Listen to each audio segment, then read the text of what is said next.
The screen fades in from black. The distant echo of artillery rolls like thunder across a shattered forest.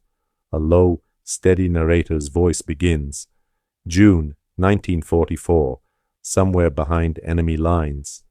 Smoke drifts between broken trees as Private James Carter slowly opens his eyes to a sky split by tracer fire. He doesn't know where he is at first, only that his ears ring and the world smells of wet earth and burning fuel.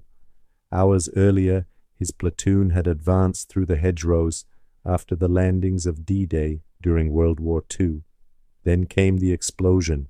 Now there is silence, too much silence. He tries to move, and pain surges through his shoulder. His rifle lies a few feet away, half buried in mud.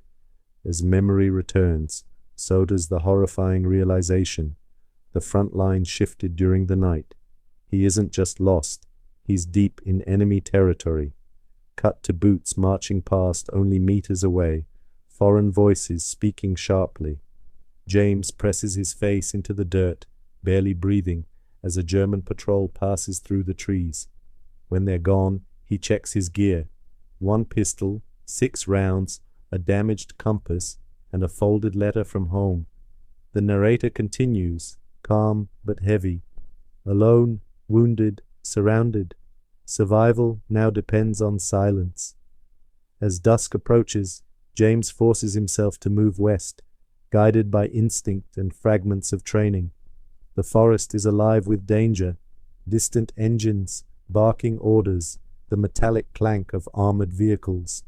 He avoids a supply convoy by crawling through a drainage ditch filled with cold water, his uniform soaked and heavy. Night falls, and the screen darkens except for faint moonlight filtering through shattered branches.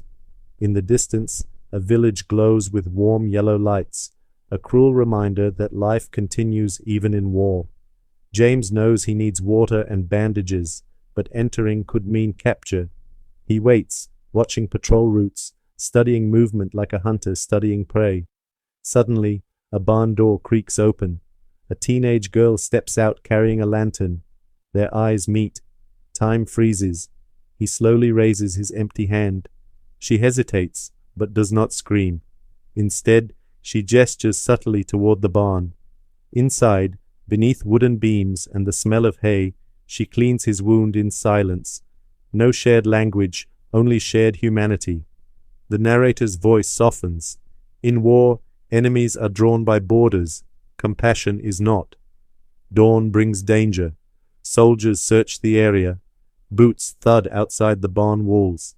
James hides beneath loose hay as shadows move across cracks in the wood. After hours of tension, the patrol leaves. That night, knowing he cannot endanger her further, he nods in gratitude and disappears back into the darkness. The journey grows harsher. He steals across open fields, flattening himself as searchlights sweep overhead. He hides beneath a wooden bridge while enemy troops march across it, their tired voices drifting down.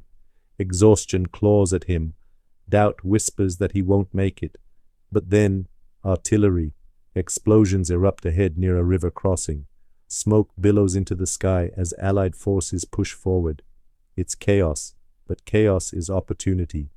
James runs toward the riverbank only to see enemy guards scrambling in confusion. Without hesitation, he plunges into the freezing water. Bullets strike the surface around him. The current drags at his boots. He swims anyway, every stroke fueled by the thought of home. Suddenly, hands grab him. Familiar voices shout. Allied soldiers pull him onto the shore. He collapses, coughing river water, staring back at the forest that nearly became his grave.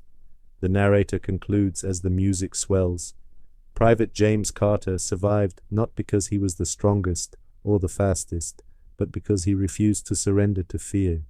Behind enemy lines, he discovered that even in humanity's darkest hour, hope can still cross the river. The screen fades to black. Text appears. Based on untold stories of courage during World War II. The distant sound of artillery echoes one last time before silence.